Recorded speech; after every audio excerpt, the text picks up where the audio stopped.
صبر اور انتظار۔ میرا اللہ فرماتا ہے میں بہتری کے لیے دیر کرتا ہوں۔ وہ فرماتا ہے میں انہیں آزماتا ہوں جنہیں میں پسند کرتا ہوں۔ وہ فرماتا ہے تم مانگو مجھ سے، میں قبول کرتا ہوں۔ تم جو زبان سے نہیں کہہ پاتے تو وہ بھی سنتا ہوں میں۔ وہ فرماتا ہے خود کو اکیلا ہرگز مت سمجھو۔ تم جہاں کہیں بھی ہو میں بھی وہاں ہوں تمہارے ساتھ۔ وہ فرماتا ہے مت ہو پریشان میرے بند کیے ہوئے راستوں پر۔ وہ فرماتا ہے میرے بند کیے ہوئے دروازوں پر مت ہو پریشان، میں خیر لانے سے پہلے تمہیں مصیبتوں سے گزارتا ہوں۔ وہ فرماتا ہے صبر کرو، تو پھر تم کیوں گھبراتے ہو مقدر کے فیصلوں سے؟ کیا تم نہیں جانتے تمہارا رب بہت غفور و رحیم ہے؟ وہ اگر رات کو دن اور دن کو رات کرنے پر قادر ہے تو کیا وہ تمہاری تڑپ دیکھ کر تقدیر کے فیصلے نہیں بدل سکتا؟ کبھی تم سے غافل نہیں ہوتا، نہ تمہاری چاہت سے انکار کرتا ہے۔ وہ تو بس تمہیں آزماتا ہے کہ میرا یہ بندہ مجھ سے کتنی محبت کرتا ہے اور کس حد تک صبر کرتا ہے، اور پھر جب وہ راضی ہو جاتا ہے نا تو کن فرما دیتا ہے اور مقدر بھی بدل دیتا ہے۔ اور پھر اگر سب کچھ فوراً ملنے لگے اور ہو بہو ویسا ہی ملنے لگے جیسا تم چاہتے ہو، کہ تمہیں کیسے پتہ چلے گا کہ جو چیز اللہ سے مانگ کر اور اللہ کو منا کر مل جانے میں ہے اس چیز کا مزہ بن مانگے مل جانے میں نہیں؟ اور اگر نیند آنکھوں میں اترنے لگے تو تم کیسی رات کے اندھیروں میں وہ سرگوشیاں سن سکو گے جو اب اللہ اور تمہارے درمیان ہوتی ہیں؟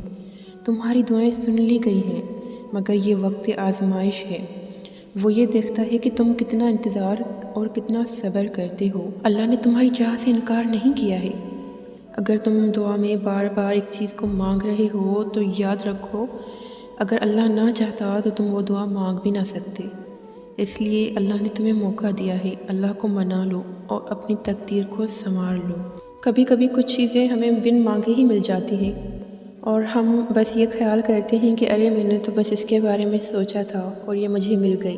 کبھی کسی چیز کی شدید خواہش ہوتی ہے ہمیں کسی وقت میں، اور پھر ایک وقت ایسا آتا ہے کہ ہمیں وہ بہت آسانی سے مل جاتی ہے، اور پھر ہمیں یاد آتا ہے کہ ہاں میں نے کبھی اس کے بارے میں دعا کی تھی۔ تو دعا اس طرح سے آپ کے لیے راستے آسان کرتی ہے۔ انسان میں بس ایک چیز کی کمی ہے، صبر کی۔ انسان بڑا بے صبر ہے۔ ہم چاہتے ہیں کہ جو ابھی دعا ہم نے لب سے کہی بھی نہیں وہ کہنے سے پہلے ہی فوراً قبول ہو جائے اور وہ کام ہمارے سامنے ہی بن جائے۔ اللہ تو ہمارا صبر دیکھتا ہے، اللہ تو ہمارا انتظار دیکھتا ہے کہ میرا بندہ میری رضا کی خاطر میرے بند کیے ہوئے راستوں اور دروازوں پر کھلنے کے انتظار میں کتنا صبر کرتا ہے۔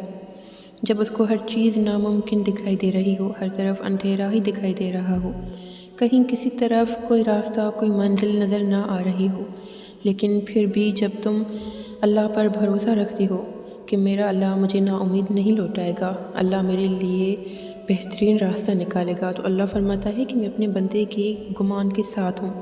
جیسا وہ میرے بارے میں گمان کرتا ہے میں اس کے ساتھ ویسا ہی ہوتا ہوں۔ اللہ نے آپ کی چاہ سے انکار تو کیا ہی نہیں۔ اللہ پاک قرآن میں فرماتا ہے کہ مجھ سے دعا کرو میں تمہاری دعا قبول کروں گا۔ حضرت علی رضی اللہ تعالیٰ عنہ نے فرمایا دعا تقدیر کو بدلنے کی طاقت رکھتی ہے، اور اللہ فرماتا ہے کہ بے شک میں صبر کرنے والوں کے ساتھ ہوں۔ پتہ ہے دعا کی قبولیت میں سب سے بڑا شرط کیا ہوتا ہے؟ صبر۔ اگر تم صبر کر رہے ہو اور دعا بھی مانگ رہے ہو تو یقین جانو تمہاری دعائیں بہت جلد قبول ہونے والی ہیں۔ یہ دیری تو محض تمہاری آزمائش ہے کہ تم کتنا صبر کرتے ہو اللہ کی رضا کی خاطر۔